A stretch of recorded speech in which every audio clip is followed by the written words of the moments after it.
कहाँ हो गई इंतजार की ये लाइन। गानों पर जरूर फिट बैठती है, लेकिन इन दिनों ये लाइन रायबरेली और अमेठी की सीट पर फिट बैठ रही है, जहां पर कांग्रेस ने अभी तक अपने प्रत्याशियों के नामों का ऐलान नहीं किया है। उत्तर प्रदेश सरकार में मंत्री जेपीएस राठौर हमारे साथ मौजूद हैं। मेरी लाइन से ही सर आप समझ गए होंगे, अमेठी रायबरेली अपना घर बताती है कांग्रेस।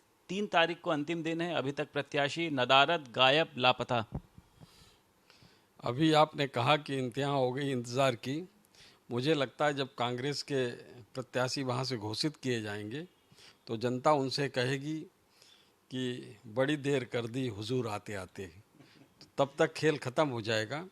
अमेठी में पूरी तरीके से हम माननीय स्मृति ईरानी जी ने अपने पक्ष में, भारतीय जनता पार्टी के पक्ष में माहौल बना लिया है और एक बहुत बड़े मार्जिन के साथ अमेठी की लोकसभा सीट भारतीय जनता पार्टी फिर से जीतेगी। तीसरे चरण का सर चुनाव होना है, आप लोगों को क्या लग रहा है सर? क्योंकि पहले चरण का मतदान कम हुआ सर, आपको लगता है मतदान बढ़ेगा? और आप लोगों की स्थिति सर क्या है? देखिए, पहले और दूसरे चरण में जो मतदान कम जरूर हुआ है, लेकिन हमको ये लगता है और जो जैसा फीडबैक आया है कि भारतीय जनता पार्टी के जितने समर्थक मतदाता हैं उनका लगभग 100% मतदान हुआ है और विपक्ष में कोई उत्साह नहीं होने की वजह से विपक्ष के ही मतदाता और समर्थक निकलकर बूथ तक नहीं गए हैं।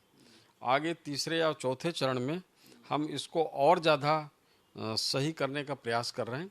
इसमें हमने सभी जगह बूथों पर अपने कार्यकर्ताओं को व्यवस्थित तरीके से, योजनाबद्ध तरीके से लगाया है और इस योजना में हमने अपने सांगठनिक जो ढांचा है उसको और दुरुस्त किया है और उनको अलग अलग जिम्मेदारी देकर बूथ पर जो पोलिंग परसेंटेज है बढ़ाने के लिए एक योजना बनाई है। मुझे लगता है कि तीसरे चौथे चरण में हमारा वोटिंग परसेंटेज और अच्छा रहेगा। अच्छा, अखिलेश यादव की सर अगर बात करी जाए, बदायूं में आदित्य यादव के प्रचार प्रसार के लिए जाएंगे, डिम्पल यादव के लिए भी आज मैनपुरी जसवंत नगर में कर रहे हैं, लेकिन अपना जो उनका प्रत्याशी होता है, जैसे आज आप ले लीजिए सांसद के प्रत्याशी के रूप में रविदास मेहरोत्रा हैं, लेकिन अखिलेश यादव इनके नामांकन के प्रचार प्रसार में गायब है। क्यों दूरी रखते हैं प्रत्याशियों से अपने? ये देखिए, अखिलेश यादव जी का समाजवाद परिवारवाद तक सीमित हो गया है।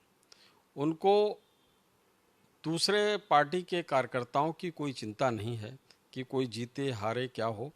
वो और केवल अपना और अपनी धर्मपत्नी जी का और ज़्यादा से ज़्यादा अपने जो परिवार के अन्य लोग हैं उसमें, चाहे आदित्य यादव जी हों, चाहे फिरोजाबाद से राम गोपाल यादव जी के बेटे हों, और चाहे बहुत ज़्यादा होगा धर्मेंद्र यादव जी के वहाँ आजमगढ़ में प्रचार करने के लिए चले जाएंगे। एक तो इनको कोई बाकी समाजवादी पार्टी का कार्यकर्ता तो समझ में नहीं आता है और यादव भी कोई कार्यकर्ता पार्टी में नहीं समझ में आता है।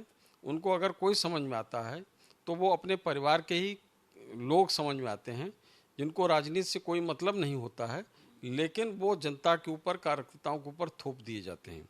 ऐसे लोग आकर केवल और केवल समय काटते हैं और उसके बाद जनता से कोई उनका मतलब नहीं रहता है।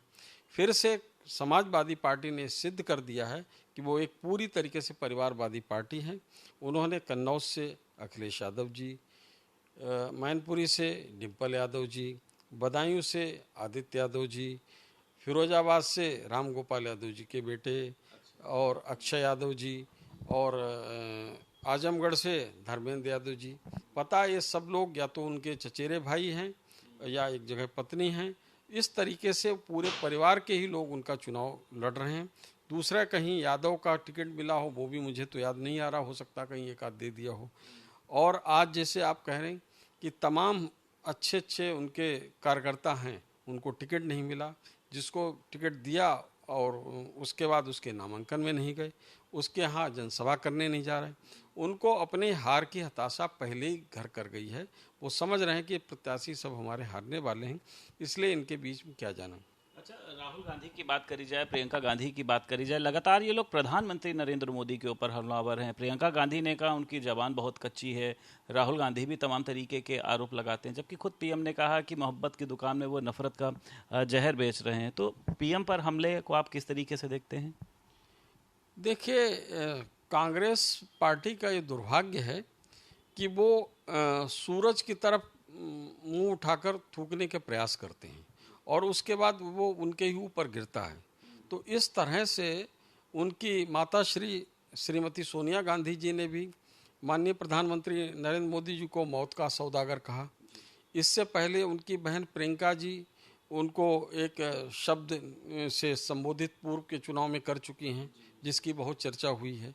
तो इस तरीके से कभी मणिशंकर अय्यर जी ने कुछ कहा है। तो इस तरीके से कोई न कोई उनके लेकर टिप्पणी करता रहता है, क्योंकि वो एकदम भरे हैं। उनको लगता है कि हमारे और सरकार के बीच में केवल यही बहुत बड़ी बाधा और बहुत बड़ी दीवार बनके मोदी जी खड़े हैं। तो इस दीवार को ही कैसे तोड़ा जाए, और दीवार तो वो टूटने वाली नहीं, क्योंकि उसमें करोड़ों करोड़ों देशवासियों का साथ है। वो मजबूत दीवार सीमेंटेड और पूरी तरीके से मजबूत बनी हुई है। उसमें हमारे